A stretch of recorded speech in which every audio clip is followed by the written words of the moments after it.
You're listening to The Bible Guys, a podcast where a couple of friends talk about the Bible in fun and practical ways. Welcome to The Bible Guys, everybody. Here we go, Chris. We are super excited about this one. Yes, I am too. Yeah. It's good to be back this week. Why are you excited about this one? Oh, because I think we're going to do our very best to get it above mediocre today. All right. Yeah. Woo! That's the goal, people. Okay. And in order to ensure that, we've got an ace in the hole, and that is that Desiree has us set up for a dad joke competition today. Dad joke competition, which, by the way, is a lot of people's favorite. Yeah. I love dad jokes. They just bust me up. Okay. I read some of these. Okay. Some of mine. I haven't read yours. Some of ours are pretty. They're pretty struggling. But I like one or two of them. So here's my first one. I got a joke about pizza, but it's extra cheesy. Okay, that's a good one. All right. It's all right. Okay, I'll give you two wheezes. Okay. Two wheezes. Yeah. There you go. All right. Two artists had a fight. Yeah. It ended in a draw. Oh wow, that's pretty good. I like it. I didn't even get one wheeze. Not a single wheeze out of you. Yeah. Because that's the best part about the jokes is when you start like with your smoker's cough laugh. But I don't smoke. I know. just to be clear. It just sounds that way. Just to be clear. Yeah, I told you this. I think I told this from stage a couple of times. Every time I go into the doctor and they say, "Do you drink?" And I was like, "No." They're like, "Do you smoke?" And I'm like, "No." And then every time they go, "Really?" Really? Every time. Okay. So number 2. What happened to the man running behind the car? I don't know. He got exhausted. Oh, no. That's a one wheezer. No, that's an oh, no. Didn't even get a wheeze. I'm going to revoke my wheeze and just give you an oh, no. Okay. I've decided, I've decided that from January 1st, I'll only be watching videos in 1080p or higher. It's my New Year's resolution. Oh, okay. That's rough. Oh, I got two? Yeah, you got a wheeze. Okay. Yeah. That was weak. Yeah, it was pretty weak. All right, here we go. I like this one, actually. What do you call a red-headed baker? A red-headed baker? Yes. I don't know. A gingerbread man. A gingerbread man. Yeah. You got to put the emphasis in the right spot. Well, he's a gingerbread man. It's because he's a baker, so he's a bread man. I know, but and it's clever for you to figure that out. Yes. No, yeah. Yes. Okay. The adjective for metal is metallic, but not so for iron, which is ironic. Oh, that's pretty good. That's clever. That's a clever word thing. That's a really clever one. Yeah, but it didn't get a wheeze. It got an oh. Yeah.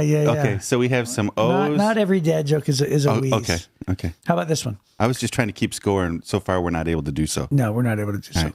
All right, how about this one? I am proud to announce that I've completed the very first item on my bucket list. I have acquired the bucket. All right, you got a bucket. Okay. Well, mine goes along the same lines. Oh, wow. All of my friends have such expansive bucket lists, but mine is a little pale in comparison. Ooh.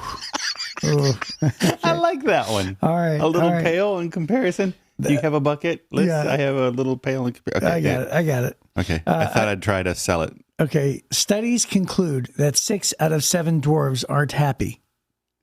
7 out of 6 dwarves aren't happy. 6 out of 7 dwarves. 6 out of 7. Yeah. Yeah. I get that because there's only one happy. Yes. The dwarf. Yeah. I really like that. That's a good one. That's your best one. You brought that one. Yes. Okay. Here's my last one. I bought my friend an elephant for his room, but when he tried to thank me, I said, "Don't mention it." Oh no. Don't mention the elephant in the room. Right. I like that one. So I'm going to give that one several laughs and a deep belly laugh. Yeah. How about that? Well, several wheezes and a deep belly laugh. 2 of yours were actually quite clever. They were? Yeah. Yeah. You had to use your brain. Oh, yes.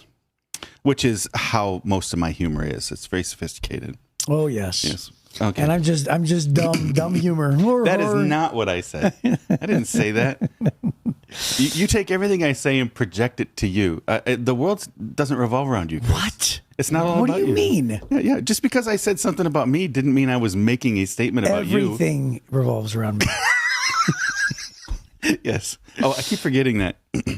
Okay, so today we're in Matthew chapter 20, verses 17 through 19. And this particular story or passage is also recorded in Mark and Luke. There you go. Three gospels today. Yes. Okay, so here we are. Jesus is predicting his death, and this is the third time. And the disciples still don't like it. That's pretty much how this goes. Okay, so it says in Matthew chapter 20, verse 17, as Jesus was going up to Jerusalem, remember, he's kind of been hanging around Jerusalem, right? Mostly. They headed back up to Galilee just briefly, come back down. He's been hanging around Jerusalem. It says, as Jesus was going up to Jerusalem, reason why it says up is because everything is, no matter where you're at, Jerusalem's up from everything. It's on a hill. He took the 12 disciples aside privately and told them what was going to happen to him. Listen, he said, we're going up to Jerusalem, where the Son of Man will be betrayed to the leading priests and the teachers of religious law. They will sentence him to die. Then they will hand him over to the Romans to be mocked, flogged with a whip, and crucified. But on the third day, he'll be raised from the dead. That's really clear, by the way. Yeah, that's super clear. That is really clear. Yep. And then on the third day, he will be raised from the dead. Yes. Third day. How could they not expect it? Yeah. On the Resurrection Sunday. I think that they were just in shock. Maybe. Yeah. Then Mark 10 tells the same thing. He says, now they were on their way up to Jerusalem. Jesus was walking ahead of them. The disciples were filled with awe, and the people were behind, were overwhelmed with fear. Taking the 12 disciples aside, Jesus once more began to describe everything that was about to happen to him. Listen, he said, we're going up to Jerusalem, where the Son of Man will be betrayed to the leading priests and the teachers of religious law. And they will sentence him to die and hand him over to the Romans. And they will mock him and spit on him, flog him with a whip, and kill him. But after 3 days, he'll rise again. And then in Luke 18, it says it this way. It says, taking the 12 disciples aside, Jesus said, listen, we're going up to Jerusalem, where all the predictions of the prophets concerning the Son of Man will come true. He'll be handed over to the Romans. He'll be mocked, treated shamefully, and spit upon. They'll flog him with a whip and kill him. But on the third day, he'll rise again. But they didn't understand any of this. The significance of his words was hidden from them, and they failed to grasp what he was talking about. So there you are. Even from the very beginning, they didn't grasp it. Right. Right. Yeah, you know, I think there's only a few applications that it feels like to me that there's only a few obvious applications that apply to me, but the most obvious one is that sometimes when Jesus says something that's very plain, like a promise for us, right? The promises that God gives to us today, we either don't believe it or we hear it and we ignore it. And in the midst of, you know, crises or, you know, emergency or whatever, we somehow forget that his promises are true. I remember one time my friend, Chris Driscoll, who, by the way, just passed away, not even last week, was a really good friend of mine. But I remember he was one of my best friends, and we were trying to figure out how to get all these kids to camp, right, financially. We were like, oh no, you know, we were trying to, you know, move around, you know, Peter to pay Paul. And I remember him looking at me and he goes, you know, it's not as if God's on the throne saying, oh no, how am I going to do this? Right. It's not like God's going, oh no, I'm so scared, you know. And he goes, you do understand that, like, you know, we believe that this is supposed to happen. And, you know, and again, it's just one of those things where that's one thing. But when a promise is given, that's a whole other thing, right? You know, to have faith is one thing, but to actually remember a promise, to have faith in that, you know, it's pretty obvious that when Jesus says it, we should believe it. Yeah. I also think that the fact that they didn't pick up on the fact that he declared at the end the resurrection really showed where they put their priorities. Words matter. And when we listen to somebody say words, we tend to fill in the gaps, right? The thing between what we understand and what we don't understand, oftentimes we're guessing what the other person really means, right? And so then that really has an indication of what our bias is and what our true belief system is. There's a note here that I think highlights that in Mark chapter 10 in the Life Application Study Bible. It says, Jesus' death and resurrection should have come as no surprise to the disciples. Here, he clearly explained what would happen to him. Unfortunately, they didn't really hear what he was saying. Jesus said he was the Messiah, but they thought the Messiah would be a conquering king. They were looking for a different kind of Messiah still. Even though he told them, they were looking for a different one. He spoke to them of resurrection, but they heard only his words about death. Isn't that amazing? Yeah. You tend to hear what you're listening for. You tend to see what you're looking for. Because Jesus often spoke in parables, the disciples may have thought that his words on death and resurrection were another parable, and that they weren't astute enough to understand. But Jesus' predictions of his death and resurrection show that these events were God's plan from the beginning, not accidents. They may have gotten in the habit of stopping to ask. Yeah, and right? not only that, but that's actually a pretty good perspective. Like Like, he's like, well, I know, remember what they said about Lazarus when he says, do you believe that he can rise? And she said, oh yeah, everybody will rise in the last day. Yeah. And so she was thinking that Jesus was referring to something spiritual down the road, right at the end. And so it could be that as well, right? Yeah. That they were guessing what he meant because this time they don't ask. Right. Remember just the other day, was it last week when we were talking, and he gives the parable, and they come back and go, well, he says it's easier for a camel to go through the eye of a needle. Right. And they come back and go, well, then who possibly could ever go to heaven? Right. So they're still asking questions at that point, but they're not asking a question here, literally just a few days later in their schedule. Yeah. And they're not asking this question. They just take it. They accept it. I think that when we stop asking, we stop learning. When we stop learning, we stop growing. Yeah. And so they were not prepared, even though Jesus was preparing them for what was happening next. As a matter of fact, we're going to turn the page and it's going to say like in 6 days, he's hitting the Passover and we're right at the very end now. And he was preparing them, but because they didn't ask the questions and they stopped learning in this moment, they weren't prepared. They weren't prepared for this really difficult time. So, we've talked about this before in the past, but some of my favorite parts of the New Testament are when his disciples would pull him aside and say, would you please explain this parable to us? What are you talking about? Right. Because, some of his parables were, they were, a little confusing. And so, in fact, some of them, I still have a hard time understanding exactly, maybe perhaps what he meant. But the idea that they would pull him aside and say, please tell us more, what does this mean? And then when he goes back and he explains it, it's like, oh, of course that's what he meant. Right. And it's so obvious, know, the parable of the soils, right, is just so unbelievably clear after you use that explanation, So I do love that. And so I think that that's transferable to us because, the inquiry, having an inquisitive mind, how many of us, we listen to something like a podcast like this, or we listen to a sermon on a Sunday morning and we hear something and we think, I wonder what that's about. Then we just go our way. Just leave it. And we don't press into it. Right. And, but it might be the most important thing. Right. Here it was. Right. Yeah. Right. Well, for sure. For sure it was here. It's kind of a big deal. Yeah. That's so good. Yeah. So, hey, I want to read this note in my Life Application Study Bible that talks about Roman whips and scourges. Oh, yeah. It says, Jesus predicted that he would be scourged and crucified, Luke 18. Scourging was particularly a brutal punishment, and the Romans usually reserved it for slaves or foreigners, as well as those who were condemned to death. Normally, criminals were scourged after they had been condemned to death, and it is therefore unusual to find the scourging of Jesus taking place before his condemnation. Pilate may have hoped to soften the people's hearts by Jesus' suffering so that they would not demand the death penalty, but Jesus' scourging just added to his suffering. After being beaten with whips and with metal barbs to tear open the flesh, he suffered crucifixion. So it's an interesting thing to understand the practices of the Romans, because we're about to find out that Pilate did not want to put Jesus to death, and he felt political pressure to do so. Yeah. Right? And so maybe perhaps his reasoning to offer him being scourged was to satisfy the people's anger, right? Yep.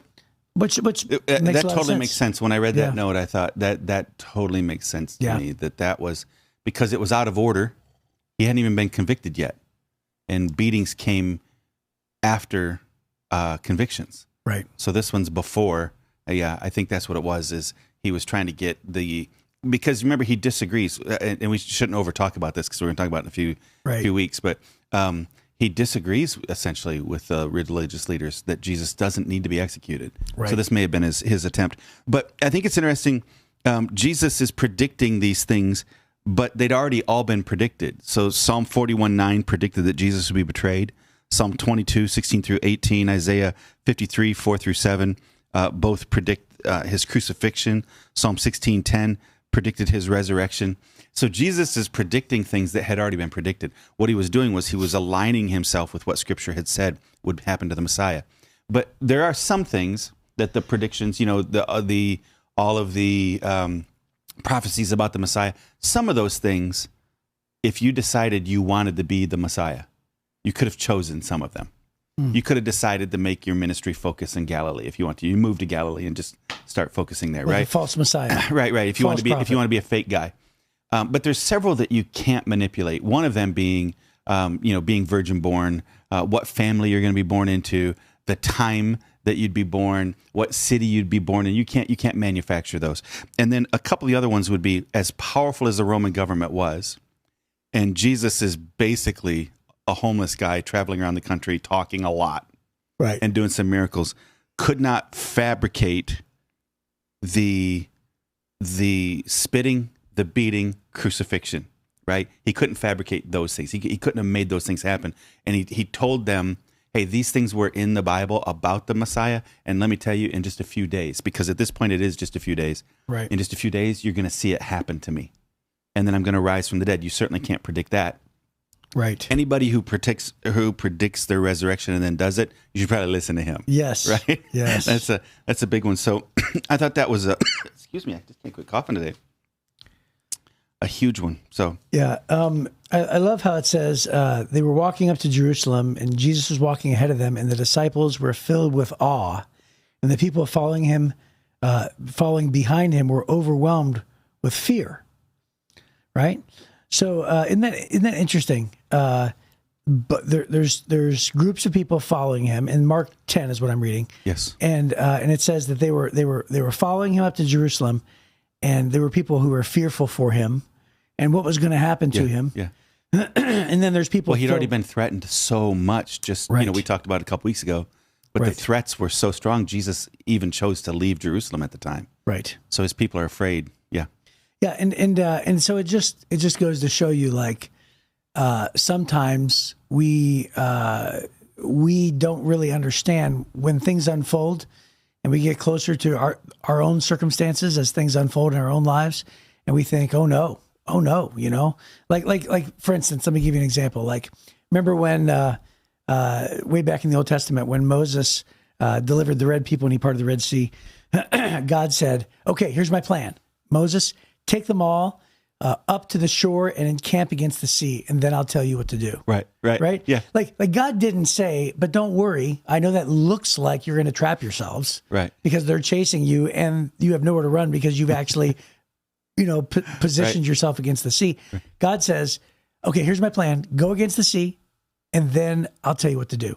And so what does he do? He goes against the sea. And it's predicted that there's probably like 1 million of Israelites with Moses at that time. Yeah, maybe more, or more, right? Can you imagine? Like, I'm sure that vision didn't translate all the way down to 1 million people. What are we doing? Yeah. What are we doing? This is stupid. Right. But yeah, God knows, and all of a sudden Moses raises his staff, boom, there's a path that they have no idea was even there. Right. And such is the same thing, right? So they're fearful. They're fearful of man. They're fearful of politics. They're fearful of threats. Mm-hmm. They're fearful of, their own circumstances. And yet God knows the whole time that there's something better and there's something necessary. And this is, again, the most important thing he's going to do. So it's another sermon in there where it just reminds us that as things unfold, just trust God, even though circumstances around us might not look good for us. As long as we're faithful, as long as we're following God's path, as long as we're trusting that what God says is going to be true.